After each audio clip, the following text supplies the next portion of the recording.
You've been wondering why you're here, who I am, why I'm doing this to you. So guess. If you guess right, I'll tell you. By the old gods and the new, I swear. You win the game. If you can figure out who I am and why I'm torturing you, and I win the game if you beg me to cut off your finger. You think I'm some sort of savage?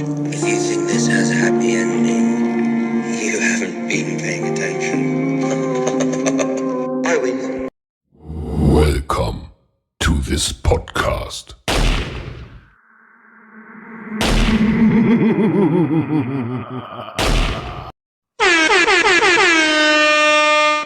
All right, welcome back to the Same Shit, Different Day, the podcast. Same shit, different day. Back at it. What's up, man? It's good, bro. Chilling, man. Another week of fights. Episode 29. Woo, 29. Man. Shit. Let's 29 get right weeks to of it, man. fights. Let's go. Yeah, man. We had a couple UFC, a couple Bellator last week. We lost a UFC fight. What is it? Kang versus Ronnie Yaya. My man Ronnie Yaya, man. I was excited to watch him fight last week, and COVID fucked it all up. Takes another victim, kid. Yeah, man. Sucks. Right on the day too. There's no way to avoid this shit anymore. Like, just keeps happening. I don't know. Do they still get paid? I'm not sure. And I think now, like, I don't know. I don't know how the Dana White and the brass feel about the vaccination, but they could put some rules in place too, the same way the NFL has and shit. I'm just not sure they have. Dana White don't seem to me like the type who gets a vaccination, so I don't know. Right. But I can't put that on his jacket without actually knowing. I don't know. It just don't seem like it.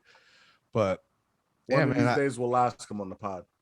I gotta say this. I hope at least the person who didn't get it, not that it could just not be their fault either, even if they did get it, but I just feel like the person who didn't and the person who was ready to fight should at least get their show money.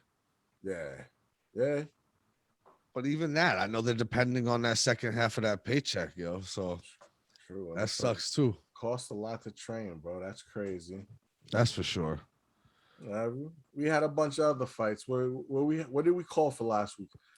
I know Brian Barberina, Jason Witt. Jason Witt got the nod in the decision there, but that was a fucking brawl. Yeah, you think he deserved that win? Hell yeah. I don't. You're wilding. Come on, man. Barberina did double work, bro. Nah, you're bugging. That was a very close fight. Could have went either way. I'm not mad at it either way. It's not no robbery. Yo, you can't be mad when you hear Vanilla Gorilla's name called. So, it is what it is, bro. Yeah, that's a little suspect, but yeah, man, I'll take it. I'll take the point. Another decent week for me. That's for sure. Yeah, you need him, so it's all good. Oh, you keep saying that. See how long I need him. It seems like I've been saying it for weeks. I know. So you might I might have to update them standings for you. Like I said, I don't do it every week because I want you to keep talking shit. You know. Then out of the blue one day, you're gonna say you got a 2-point lead. I'm gonna say no, you need him. Yeah, that's what it's gonna be. You need him sooner than later, bro. Watch.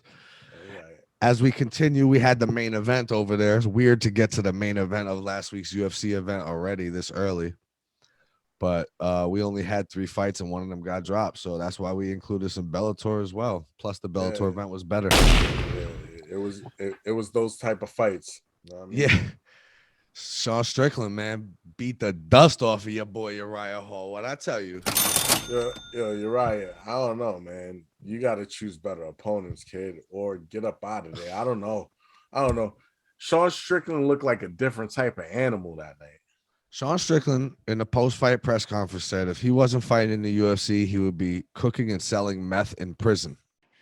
Well, you've said as long as you're a UFC fighter, you're happy, right? Oh my God, it gives me purpose. You know, if it wasn't UFC, I'd probably be cooking meth in a trailer in prison. So I'm great. Different, bro. Yeah. My man is straight out the cast of fucking Trevor from GTA. Dude, that's who he is, bro. Very fucking true. He's a scrapper. He's a killer. You know what else he said? He said, "Yo, I wouldn't even mind killing somebody in the octagon. That shit would be awesome."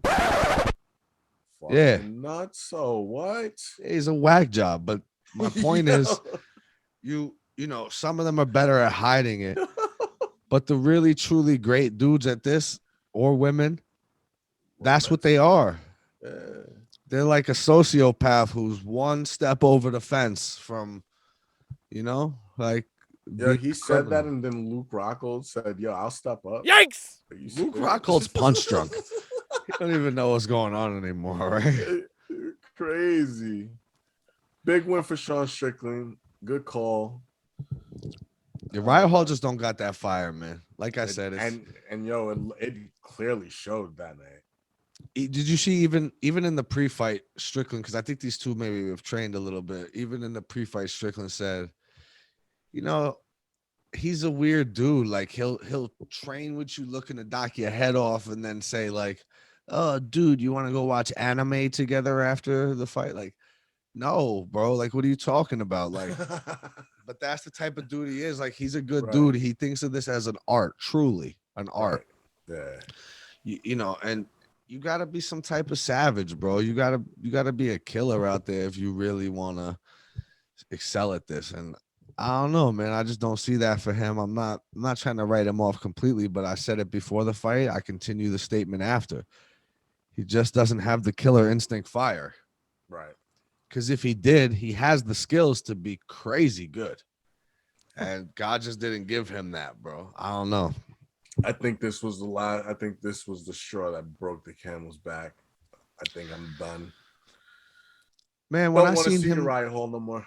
Oh shit. I mean, when I seen him fight Anderson Silva in a win, I just didn't see the killer instinct. When I seen it ever since he left the Ultimate Fighter after spin kicking that dude into convulsions, he felt bad for hurting him. Yeah. You know what I'm saying? You see like a guy like Jorge Masvidal, he lands the knee on Ben Askren. Ben Askren is so motherfucking stiff after that knee. He lands two more punches with just as much viciousness and then starts clapping on the ground like, "Yo, Ben, wake up, bitch." Gets up, falls to the ground, mocks him. I'm not even saying Jorge 1000% like wanted this dude to die right there, but I'm saying he was so happy and proud of the damage he had done. Right. That's the type of guy you need to be. Like, it's true. And I think a lot of these guys are like that. They just don't really admit it the way Jorge would admit it, or, you know, they want to. I get it. It's the martial arts. It's the old karate way. It's the fucking, you know, oh, yeah. Let's bow for our opponents while they're fucking sucking air through the sides of their mouth with their jaw clenched. You got what I'm saying? Like, it is what it is. You got to be a killer out there. Just admit it.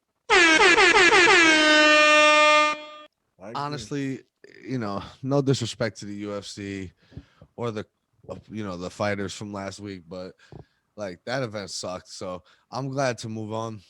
This episode of the Same Shit Different Day podcast is brought to you by The Jersey Nation, your number one source for rare, exclusive jerseys and apparel. These aren't the regular sports jerseys you get at the local store. They have an extensive collection ranging from high school jerseys of all the all-time greats like MJ, LeBron, Kobe, Brady, Tim Tebow, many more. Check out thejerseynation.com and give them a follow on Instagram at @thejerseynation_.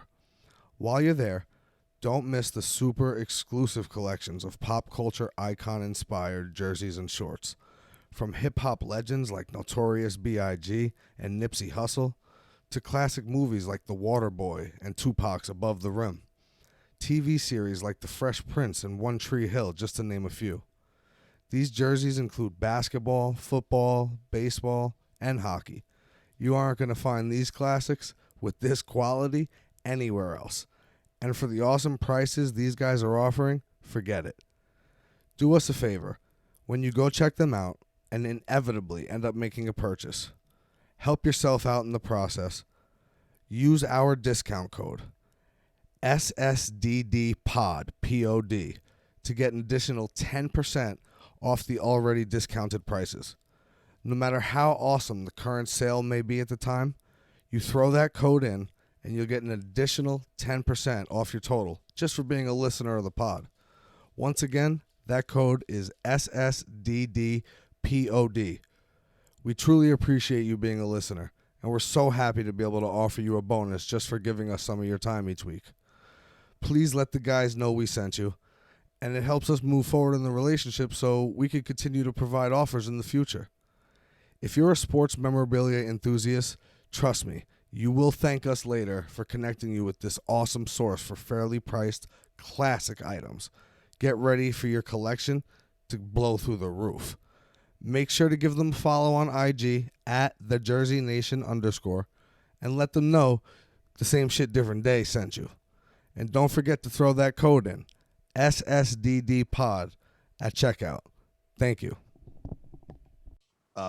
They got a much better one coming up next week, but before we even get there, I got to give it to them, man. The top podium spot for Saturday night belongs to Bellator. I said it was a better card going in. What was it? What do you think? You gave a couple of locks. I'm saying. I got robbed.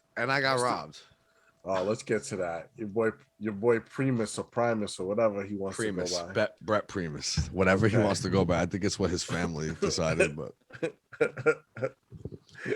Brett Primus, listen, he did get taken down.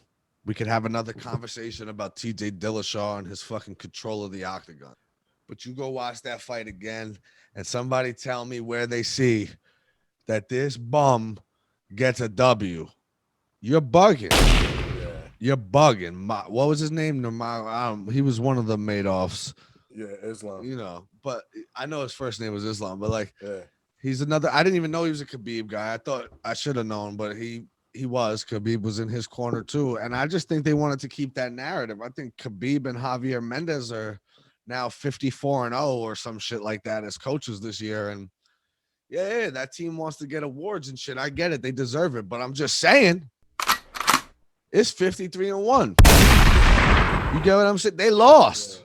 Yeah. They lost that fight. Listen, dude took him down once a round and got bended like a pretzel. He didn't get finished, but he looked like it was a fucking jiu-jitsu training session for 3 fucking rounds.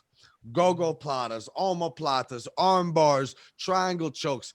Brett Primus was down there attacking this man and bending his limbs. And yeah, he was basically fighting off and backing up, getting out of the fucking guard.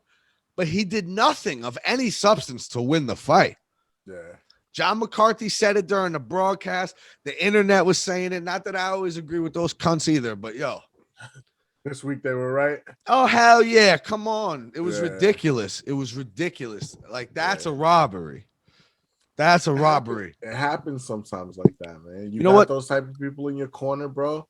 The judges look at that type of shit. Oh, hell yeah. That's what I'm saying, man. It had to be, because I don't see what else it could be.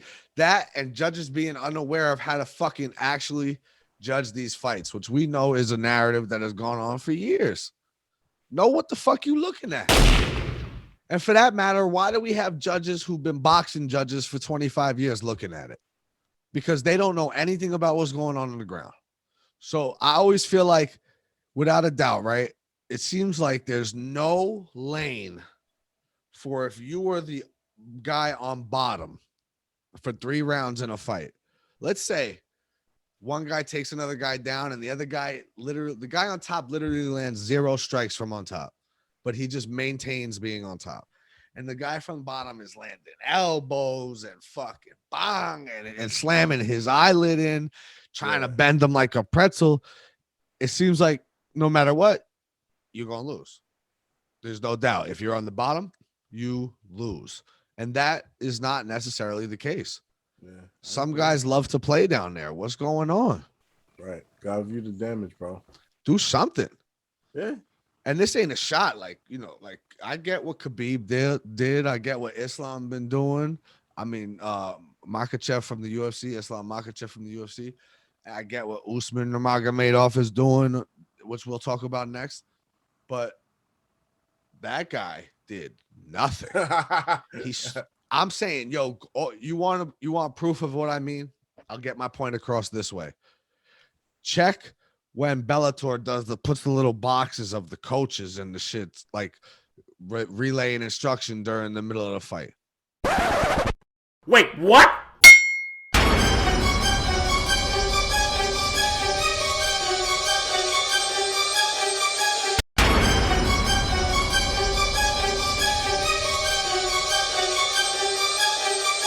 Who the fuck is that guy?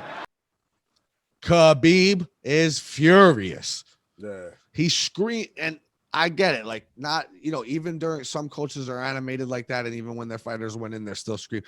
No, he's mad because, number one, most of the time it looked like this dude didn't want to take Primus down. It's like he stayed up on purpose. Like, he could have taken him down because Primus loves to play on the ground like that. So, but that's why he was avoiding that to some extent. But you can see Khabib being angry about the striking exchanges that he was losing. Yeah. So every once in a while, so in the end of the first round, he does land a takedown, and Primus almost bends him like a pretzel, just as I'm sure he almost expected to happen. And then Khabib screams at him in between rounds, but yeah, okay, so he goes back to the takedowns, but nothing actually happens from it. He doesn't land ground and pound. He's not going for submissions. He's not trying to advance. Oh, what a robbery. Absolute robbery. Fuck that. What was the number on him, I don't. Actually I do, right? Because I switched that to my underdog of the night. I think my Primus was like plus 200. Yikes! Oh shit. But so I think the other dude was like minus 200, minus 180, some shit like that, or I don't know. I don't know. Shit.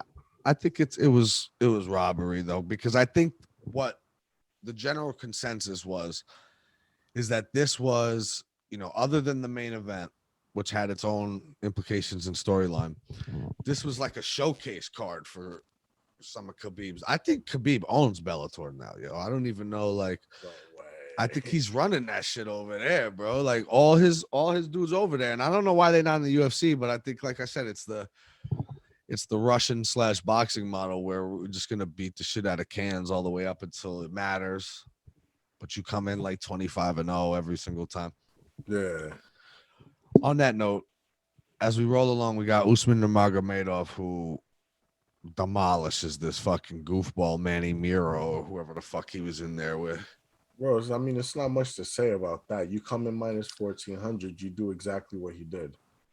True. The one thing I will say about it is that this guy seems to be the one person from that. I mean, Khabib used to strike a little bit more than people give him credit for. He always gives somebody like a round.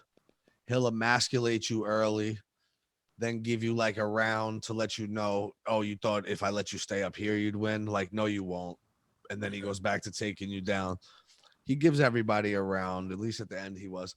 But this dude, Usman Nurmagomedov, seems to be the best striker I have seen from that camp of dudes. Like Islam Makhachev is Khabib 2.0.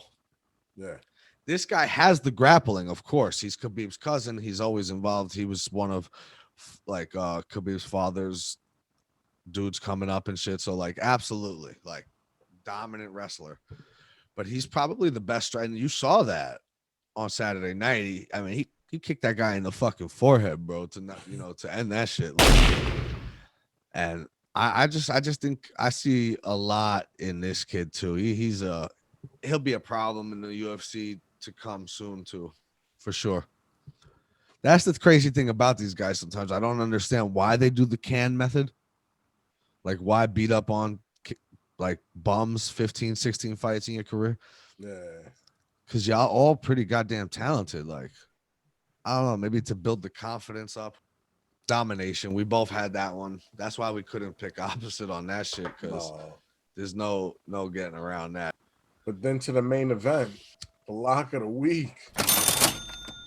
Hope y'all listen to the guru, because he was giving out free money last week. Listen, man, AJ McKee is legit as they fucking come. You called it.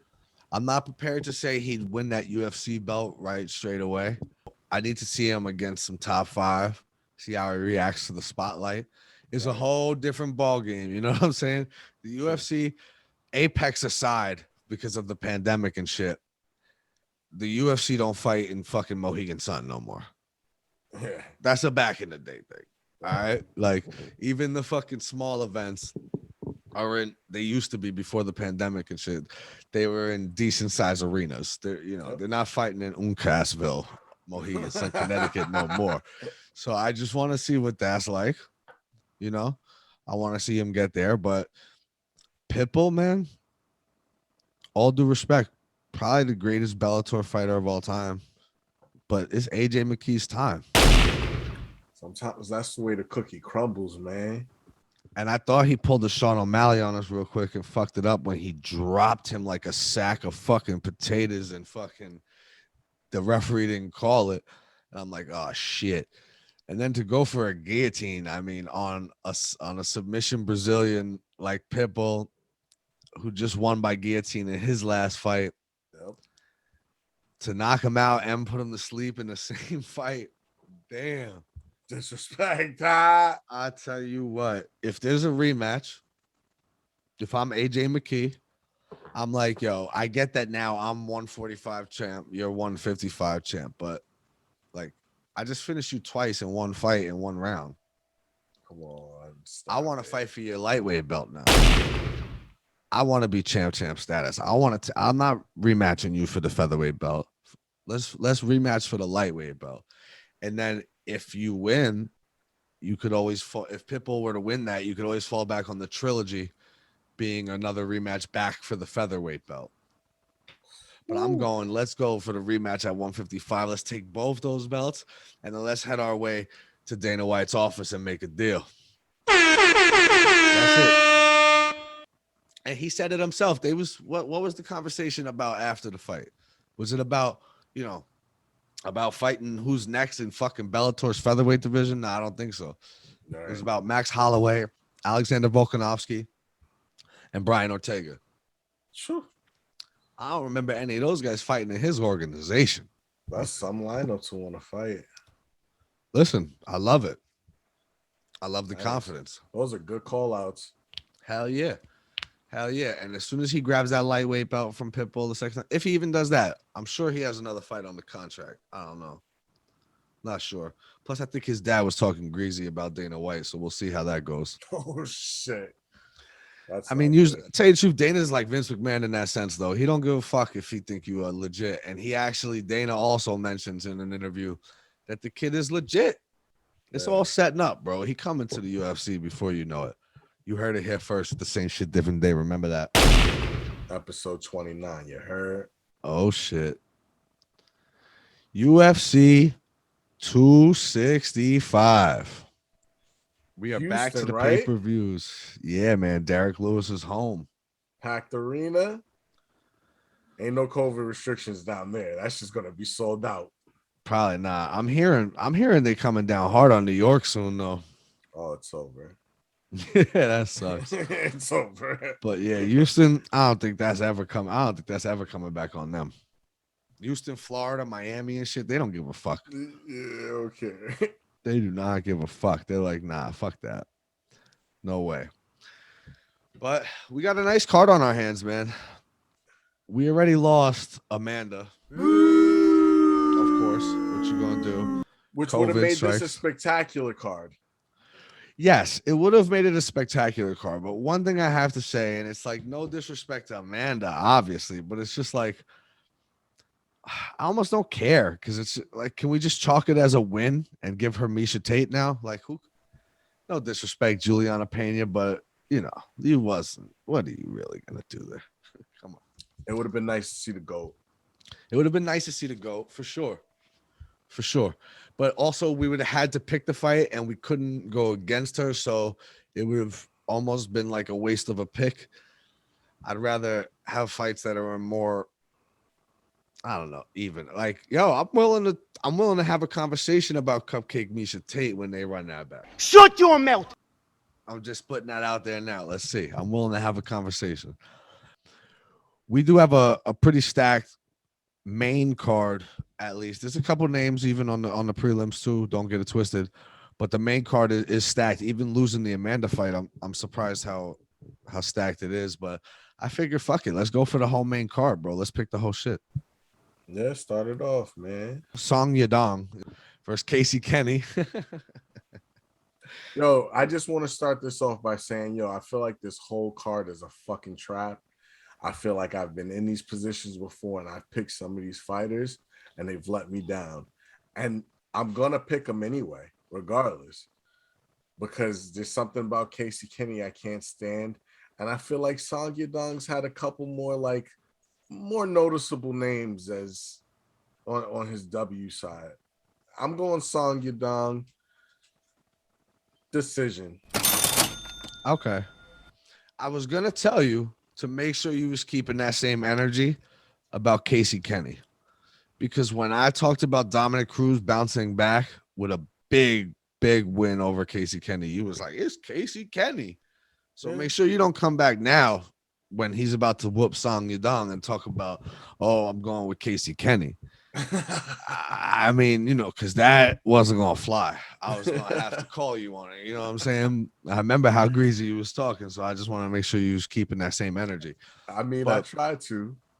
Look, man, I think even in a loss to Dominic Cruz, I think he was on the ascent for sure. He was on a 3-fight win streak since getting mopped up by Merab, but we all know how I feel about Merab.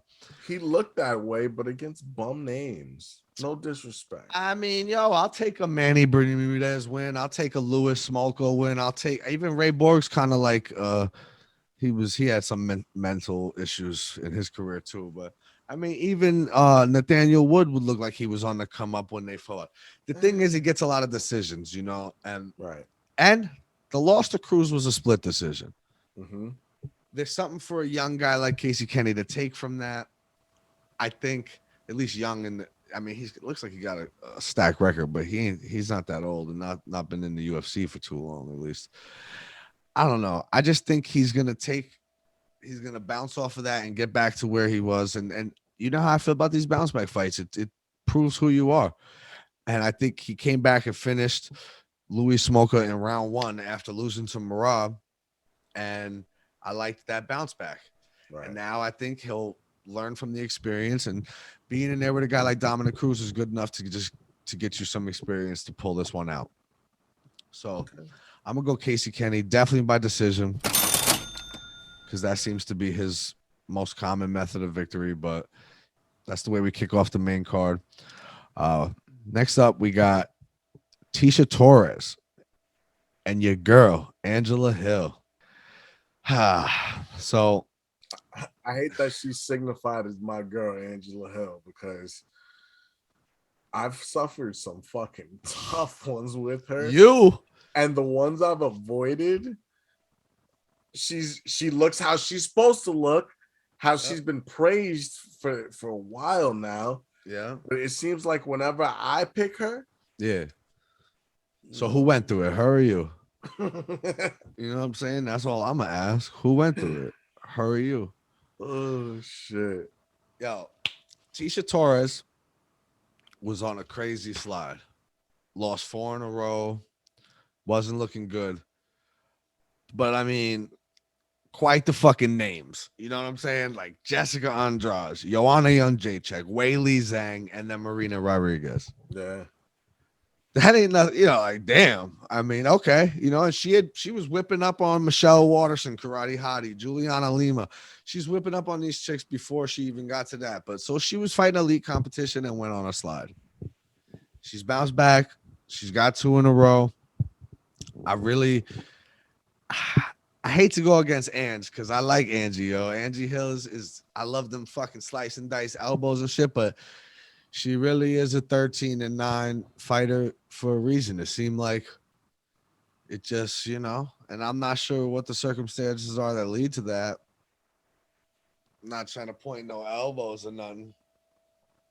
You know what I mean? But it's just like, I don't know, man. And I know how you was feeling about this, so I think for that alone, I'm gonna go Tecia Torres by decision. Damn, you're not even trying to ride this wave. Yo, Angela Hill, let's get it. Yo, break the streak, man. Break the streak. Come through, put in that work that we all know you could do, bro. I mean, man. I was gonna say, bro's a little, I don't know, bro. A little wild. Excuse me. I feel you though. She's my friend. Like, yeah, I'll go to lunch. Fuck. Tecia Torres by decision for sure. Vicente Luque returns since his beatdown of Tyron Woodley, who still hasn't beat nobody ass since he put out that song. Still sending shots his way, huh? Yo, it's over. Jake Paul by knockout. What did he say? Whatever Jake Paul said, round 2. I told you that first. Don't make me put on my yellow banana costume. Damn, Anyway, man. Vicente Luque, Michael Chiesa. It's gonna be a good one, man.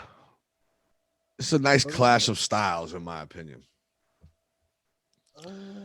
I think that this is yet another one of those I'm probably gonna end up regretting because I'm gonna go against Vicente Luque just because I don't think that Tyron fight showed me anything, bro. Tyron was a fucking shell of himself.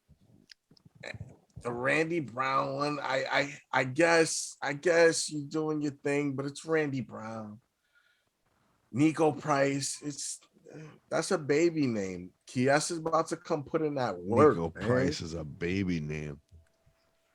Nico Price looked like the dude who lives next to Sean Strickland. Yeah. If you know what I mean. I know what you mean. But Michael Chiesia's move up to welterweight has been something else. I got to give him that. He's been on some run. He's definitely looked better. The cut to 155 for him must have been insane. Like he's too tall. You know what I'm saying? He's too big, and he really filled out at 170 and he looks great. But I think you're talking a little too much shit about the particular Tyron Woodley that fought against Vicente Luque. Now, don't get me wrong. I know the Tyron Woodley I saw fight Kamaru Usman, fight Colby Covington for sure. I know the guy I saw fight those guys was checked out, didn't seem to want to be there. I've mentioned to you before, I think he was the type of guy who reached the top of the mountain, stayed there for a little while, and when you fall off of it, it's hard to find that motivation to get back up. I don't trust him to have the motivation to want to kill Jake Paul as much as he should, because I saw that he didn't even have that motivation to kill Colby Covington the way he should. Right. But I just want to say, don't look past the fact that Woodley came out that night looking the best he has since the Darren Till fight. Looking the most aggressive. I mean, I feel like Tyron Woodley, all I can envision for like 3 fights before the Luque fight was he must be like leaning up against the fence when the bell rings, and the other guy just comes across and holds him there, and he just stays for the entire 5 rounds. They just cut it every 5 minutes and let him sit down on a stool, and he gets back up and leans on the fence so the guy could come hold him there. But he came out aggressive. He tried to take Luque's head off. Don't take that win away from Vicente. That was like a last resort type. Yeah, because he knew it was about to be 4 straight in the UFC, and he was about to get cut. So that's my point. That's where he finally had something to fight for. He must have said to himself, yo, where's the paycheck going to come from after this? I mean, we know where it's coming from now, and that's the whole deal that him and Ben Askren must have had negotiated before all that. But I'm talking about there, he knew this was it. This was it, and he came to finish him, and Vicente Luque held strong, and fucked him up. Yeah. And let's remember the fucking Jesus moment he went to, like flopping like a fish after Luque fucking finished him, bro, that I fucking put on black and white on one of these episodes. I'm going Vicente Luque by KO. No way. Okay. Oh, yeah. One of these times when Chiesia's jumping for the crotch, he's going to fucking catch a shin to the forehead. And if there's one thing I have seen in Michael Chiesia's, I don't know if I've seen it at welterweight yet, so it may be a weight issue back in the day, but we'll find out. Yeah. But he could be fucking pieced up and rocked for sure. And I'm going Vicente Luque by KO. I think even if that does happen, he eats those and he ekes out a decision. Yeah.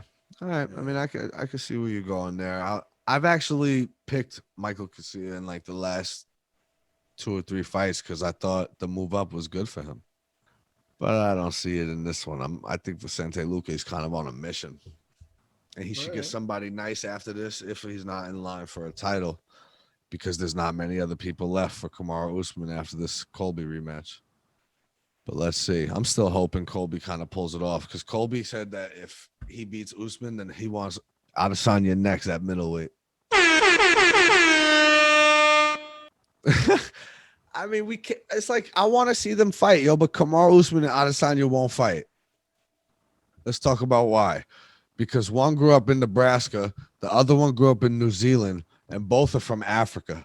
They met at the UFC after a fight one day, and now they're such close brothers that they won't fight. Fuck that. Let's get it on. Let's see. Samurai shit. What the fuck are we doing here? But whatever. Co-main event. Jose Aldo. It just don't get any better for Conor McGregor as these weeks go on. Jose Aldo returns to fight Pedro Munhoz. I don't know, man. Where you going on this? I don't know, man. Yet again, I'm probably gonna be wrong. Yo, could you imagine I go 0-5 this week? That'd be disgusting. I feel like you're calling it for yourself. You're looking as we go through each one of these. I can feel your deflatedness after every time we talk. He's getting less and less about these picks, man. Like, yo, I feel like Jose Aldo could come out this weekend and put in work like the old Jose, but you know what? I feel the same exact way. You know what's funny? Not funny, but it's funny that I feel the same exact way, because we're going opposite on all these. And I think what that does tell you, though, is this is a banger. This is a great card, because you have a lot of close matchups here where you just don't know if you're going the right way to put it in so officially. Yeah. Because I'm going Jose Aldo. Yeah. Just off the back, I'm telling you, Conor McGregor's fucking karma and fucking aura are so strong that I feel like shit goes with. When shit was right for him, it was just wrong for everybody that went up against him. No matter what they did, they was fucked. Right? Jeremy Stevens even tried to jump in there and get himself a line, and Conor TKO'd him 10 seconds into the first round, and they never even fought. All right. And nowadays, shit is just not going that way for him, as documented in last week's episode. And I just feel like I could see it already, man. I could see it on the internet, man. Who would have thought when Conor KO'd Aldo in 13 seconds that 5 years later, this is where we'd be? Conor's over here looking to do charity wheelchair boxing matches against the guy who imitates him. Yikes! No. And watch Jose Aldo go out and get him a fucking, you know what? I was going to say KO, but I feel like I don't never say sub, and I get it. Like, but I think I'm going to say sub this time, because he rocks Munhoz and then hooks a guillotine or a rear naked choke or some shit on the ground and just fiends him up.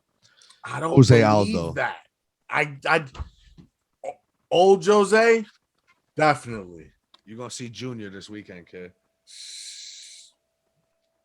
For shits and giggles, man, I'm going Pedro, man. Not that I love him. Sterling served him up. He lost to Frankie Edgar. I mean, I could have won either way. That was a nice little fight.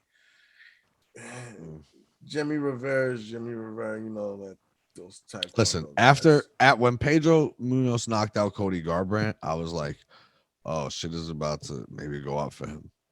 Yeah. But then he lost 2 in a row. So, yeah, he bounced back nice against Jimmy Rivera in the last one, but I don't know. I like Aldo at 135. I just want to see it. I don't know. I think it's fucking hilarious sometimes that Aldo's cutting to 135 nowadays, when there was a time when people were like, how much longer can he even make 145? He's got to go to lightweight soon. I don't know what happened there. Brazilian TJ Dillashaw. Oh, shit. Too fucking funny, yo. I'm going Pedro. Did I say I'm going Pedro? You did. Okay. Decision. A lot of ugly decisions. You ain't preparing for a great fucking card here. I think that's 4 in a row for you. Yeah. I'm saying if Vicente wins, I do think he knocks him out, but I don't see the other ones by knockout. Well, I was going to say, although it is 4 in a row, we got a chick fight, so we know that's probably going to the decision. We got a if Michael Casilla wins the fight, it's probably going to decision. But I don't know. What'd you take Song Yadong? Because I think Song Yadong, I don't know if that one's going to decision if he wins. I think that's going to be a close fight. Well, I'll tell you one thing you can bet on this weekend. If your bookie will take it, I can promise you this. If there's this many decisions going on, your boy over here will not be awake for 4/5 of this fucking card. Do you understand? Because they could be knocking each other into next week and he'd be sleeping by the co-main. So imagine what's going to happen here once we get through Song Yadong and Angela Hill's decisions. We're going to be looking at Michael, second round of Michael Casillas shit going to be like that. Shout out to all my people that catch those day naps. You heard? Yeah, day naps. I think we may get a day nap in the main event. Who knows? Derek Lewis, Cyril Gane for the fake heavyweight championship of the world. I mean, you can't really do that unless you go coming on my side because I'm not. That sounded weird, but Cyril Gane's not knocking shit out. Listen, you're right. Maybe not. No, I cannot see in any light Cyril Gane really putting Derek Lewis to sleep. Well, then again, that dude is a fucking monster. So let's not get something twisted. If you just look at his limbs, if he throws one of them limbs wicked enough, he could definitely knock out Derek Lewis. Definitely. And Derek Lewis could also knock him out. These are heavyweights, and these are two gigantic heavyweights. So it's like I don't even think you want to see what this looks like in the 4th or 5th round. But I don't know, man. I just think even in the hometown, I think Cyril Gane is just too technical, bro. And he's safe. He's safe. That's what you're banking on. Yeah, it is, frankly. The last couple of fights, what I seen him do was be a fucking gigantor who fights safe. Rosenstruck, Volkov. Now, he finished JDS with an elbow, but it's like, all right, whatever that means. But like the next two, while dominant decisions, while clear runaway, I just don't see and that worries me a little bit, but it's not that I don't I think he could have a killer instinct. He just seems to fight like a guy who almost thinks he has the belt already and he's just trying to keep it. I agree. Good point. But you know what it's going to take? Somebody crazy enough to jump up in his shit and not let him be safe. Which is why I think he could still knock him out. Because, yeah, you're right. Derek Lewis is going to be aggressive enough to say, fuck it, we're going to find out. But see, you do shit like that to Cyril Gane, and that's where he could fucking hit you with a front kick and stick his tooth in your nose. You know what I'm saying? I'd love to see it. We haven't. He's had more than enough opportunities. You know how I be feeling about these fights when people are home, right? Yeah, but I think this is a little different. Maybe Derek Lewis don't give a fuck. I could say there's a chance to say that, but Alexander Gustafsson is Sweden, kid. Doesn't always work this way. Fighting seems to be, to me, would be the sport I wouldn't want to play at home. Because, you playing a basketball game, yeah, you might want to play on the hoops the hoops you're comfortable with, the ones you've put the most shots up at. You want to play in front of your family, your boys. But, knowing you just got to be in there in a fucking pair of shorts on pay-per-view in front of millions of people and 20,000 in the crib, damn, you don't want to get knocked out, do you? Damn, you don't want to get knocked. You much rather get knocked out in fucking Vegas where you don't know a motherfucker. You don't know a soul. You could go to the back and say, I'll knock them motherfuckers out too. but you ain't that. And it's not that the people from home are not seeing that. They are. Right. But you want to be like convulsed on the fucking canvas in front of your family, in front of all your boys. I don't think he got to worry about that. I got Especially- Derek Lewis, KO, round 2, sleeps him. That's the only way. He ain't gonna point fight Cyril Gane. This goes to decision. Let it be known it's because Derek Lewis is. I mean, he's trying to. I feel like he's trying to get better fitness in his last few fights. Definitely. But Trying if to he's cut it sucking down there a by little. round 3, Oh, he's fucked. yeah. He's fucked. He's fucked. Like I'm telling you. And there have been times where that's happened. Mm-hmm. You know, and when I see that Derek Lewis, I'm like, damn, bro. That's not gonna be good. And then one of two things will happen. Either this guy will point fight the fuck out of him, knowing he's got a wounded dog in front of him, and just make sure he don't risk Derek Lewis. Because even wounded, even tired, even got to take a shit, all that, holding his belly, he'll like fucking he'll just swing a fucking meat hammer at you, and you better watch out because that, you know, Alexander Volkov learned that shit. He beat up Derek Lewis for fucking 3 fucking rounds minus 10 seconds when Derek Lewis throws an overhand right and puts him to sleep. Yep. But I think Cyril Gane knows that too, and I've just seen him fight safe. I've seen Cyril Gane fight safe against less dangerous fighters than Derek Lewis.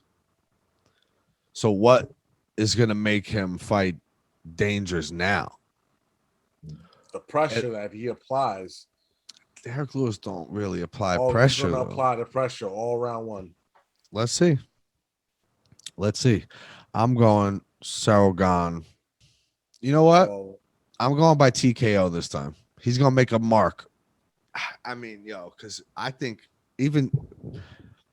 when he tires out, that's where you got to you'll land a vicious body kick. he's not going to. Sends.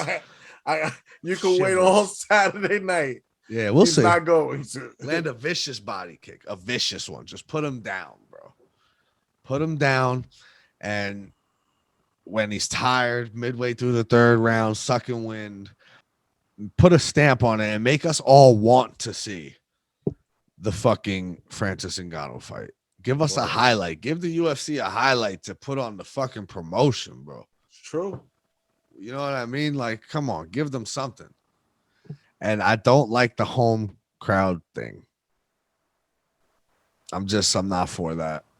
I don't think it's going to be good for Derek Lewis. I can understand it, but nah, I don't see it. I guess we will see. But Definitely. that's UFC 265, man. Easy. Home main card. Hopefully everything gets there. Knock on wood. Everybody gets there healthy, and we get to see every one of these fights. But it should be a pretty good event. Oh, they can't have any dropouts this week. Yeah, they can't have any at the top. That's for sure. Anymore after losing Amanda. That's for sure. Yeah. But yeah, man, that wraps our coverage. We are coming down to some things. I think we got the Jake Paul, Tyron Woodley shit is like August 29th. We got another couple of Bellator events that are looking pretty good coming up. We're gonna see Anthony Johnson come back. I don't know what happened with all that other shit that happened after the fight, but we get to see him versus Nemkov, so I'm looking forward to that. Yo, before we get out of here, let's discuss a little fucking NBA free agency, bro. Moves all over. Your New York Knicks. How about them? I know I was kind of talking some shit about Evan Fournier, but it's not that I was even, you know what? No, I wasn't talking shit about Evan Fournier as much as I was talking shit about Major shit. Nah, not as much as I was talking shit about Team USA losing to France. And I still say that. I say this. How about this? If Quote, Team unquote, USA pulled up to unquote, to Evan Fournier? Yo, I believe that's how you said it. look at who we're talking about. Team USA. I also said Rudy Gobert.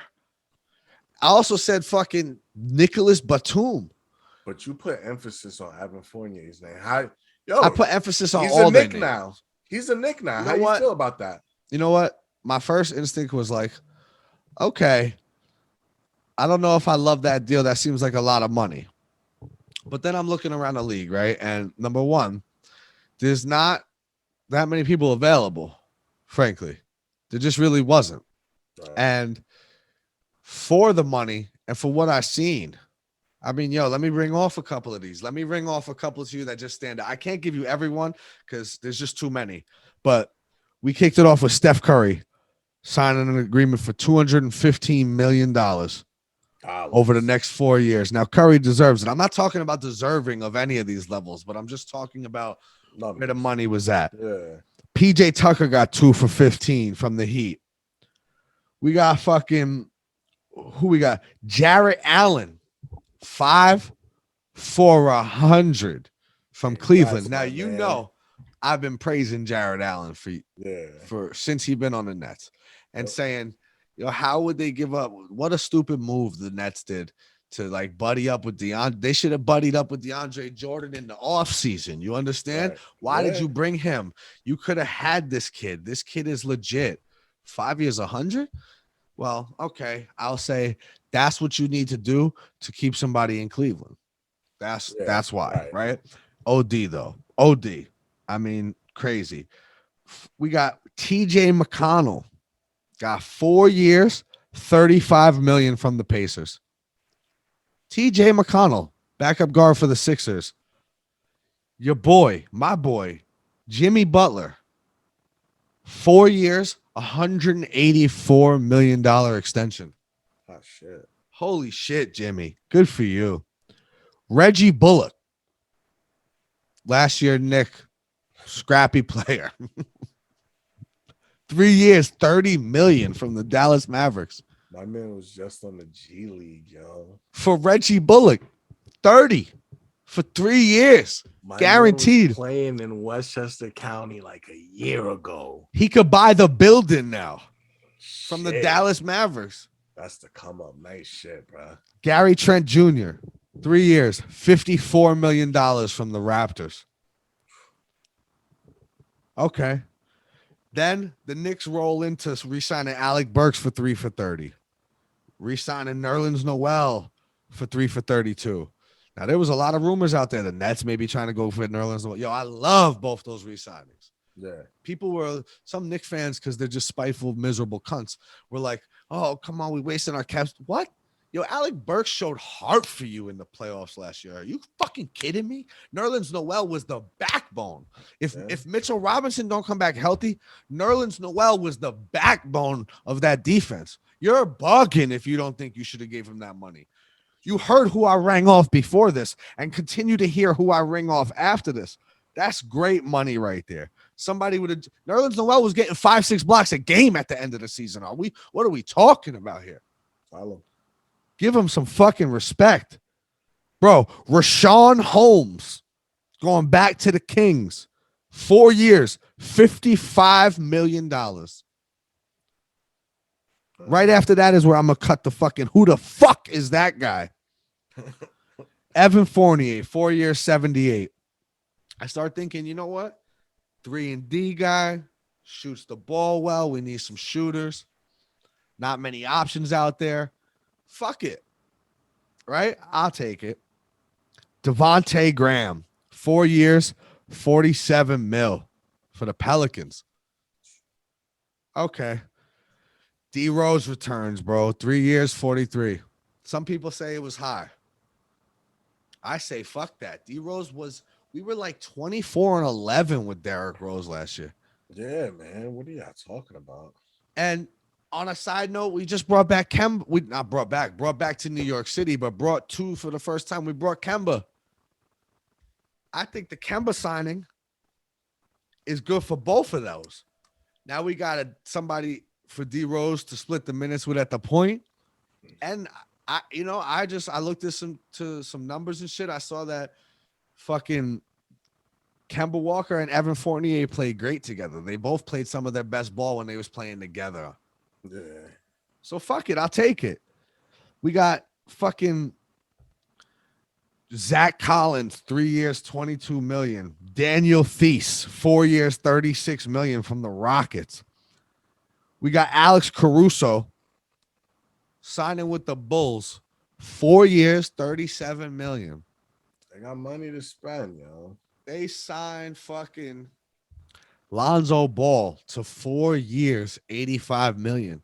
Now, you know I fuck with Lonzo, but it was you and everybody else not just telling me that Lonzo was a bust. My man just got $85 million. Yep, and I'll tell you again. They gave DeRozan 3 years, $60 mil. They got one center, Nikola Vucevic. Everybody else is a fucking guard over there. Everybody. Shit is wild, man. Shit is wild. Yeah, they're throwing the money around in the NBA. Shai Gilgeous-Alexander, who's a baller, kid. Don't get me wrong. Kid balls, straight up. I don't know what he's proven yet, but he's a baller.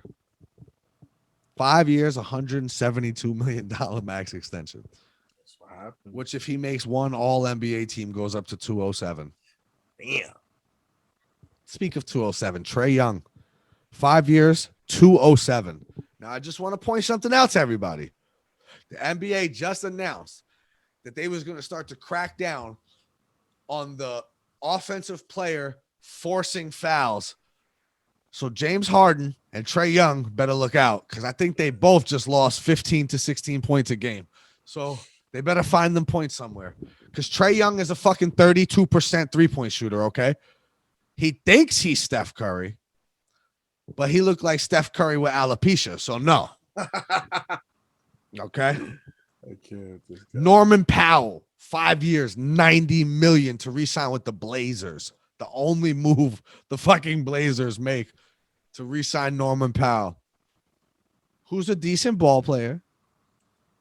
And I hope he can carry the load when Dame Lillard requests that trade, because that shit is over soon. They did nothing. They even let Melo go. You know he tight. They let Melo go. You know it. You know he's tight off a 1 year deal. Bro, Dougie McBuckets. We still going here. We didn't even get to the craziest ones yet. Dougie McBuckets, Doug McDermott, 3 years, $42 million from the San Antonio Spurs. So, somebody check on fucking Greg Popovich. I think he may be going fucking senile. Doug McDermott, 42 mil. Yeah, bro. We got D Rose for 43. So people talking about this expensive. They got Doug McDermott. Get the fuck.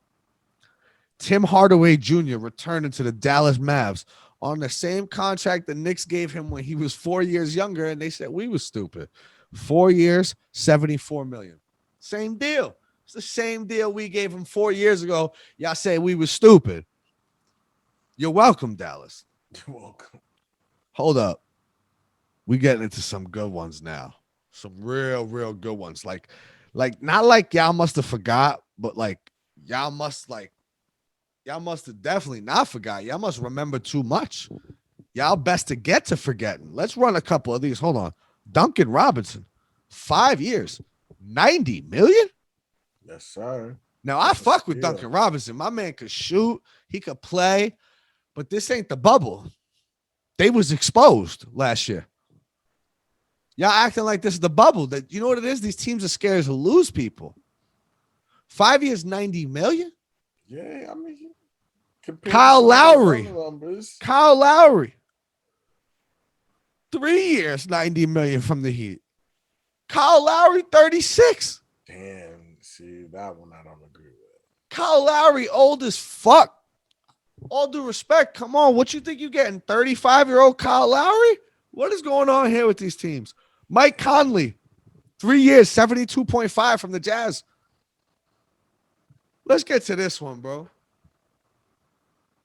I know everybody else want to be all fucking dick suckerish and shit, but you get the real over here.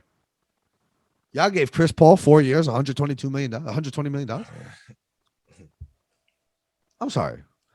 That was the most untradeable, uninsurable, unwanted contract in the history of basketball when it was $40 million 2 years ago.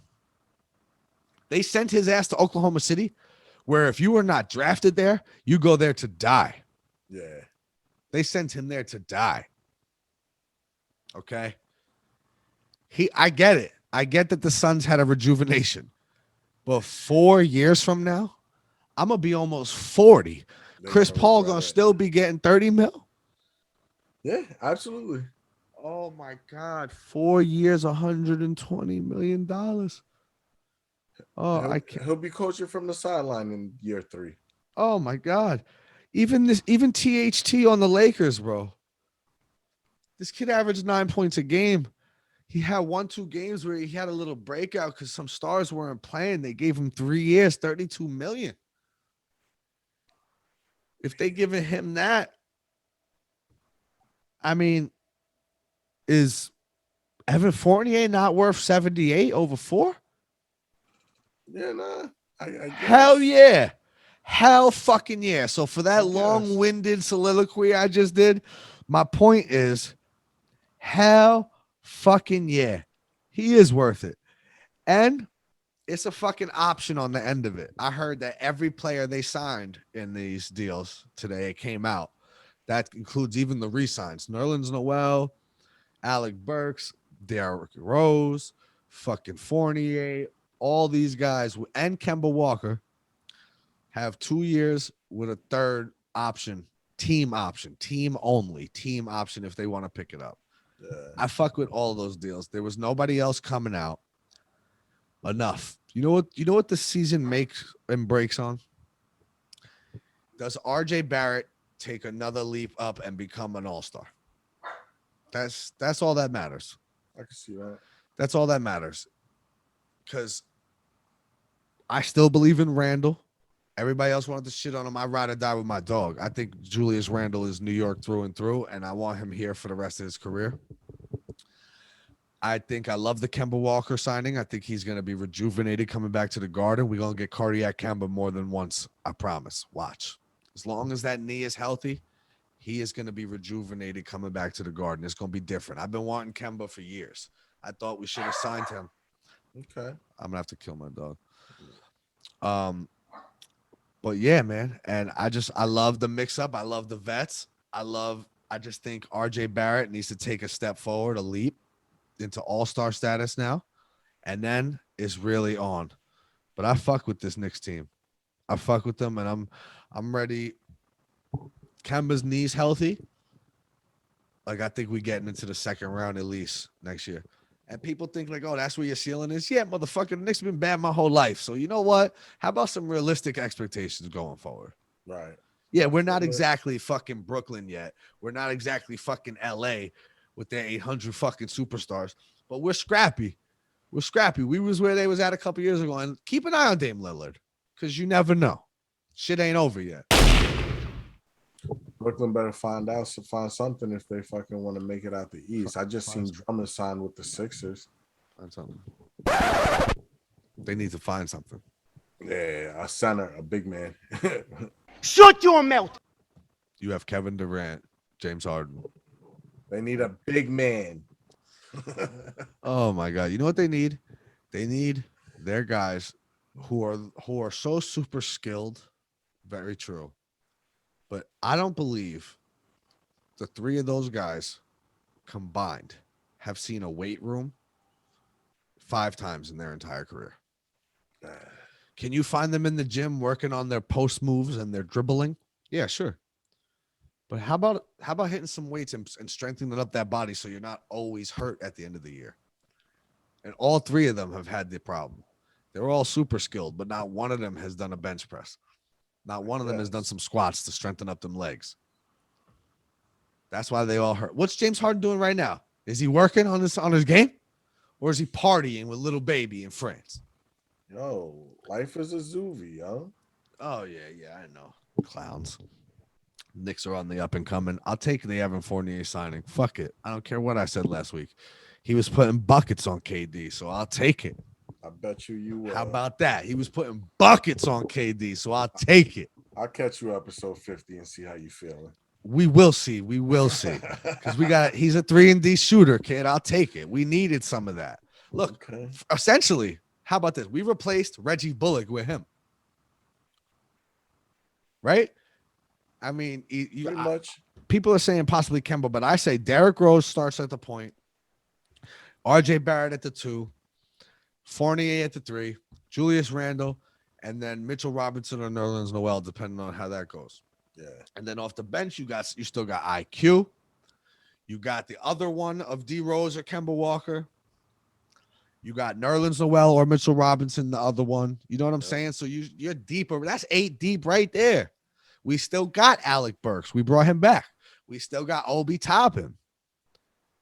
You get what I'm saying? They got some scrappy dudes, bro. Let's see what happens. Let's see. And we drafted Quentin Grimes. How quickly we forget. Fuck the Nets. They signed Patty Mills. Probably because Australia put them buckets on them too, kid. So KD was calling. He said, yo, y'all got to get him. He was putting buckets on us over here. Hitting me? Go get that guy. That's disrespectful. Yo, good episode, brother. You already know, kid. Till then, same shit. Different day, man. Episode 29 in the books, my brother. Love you, kid. Love you, bro. Peace. Later.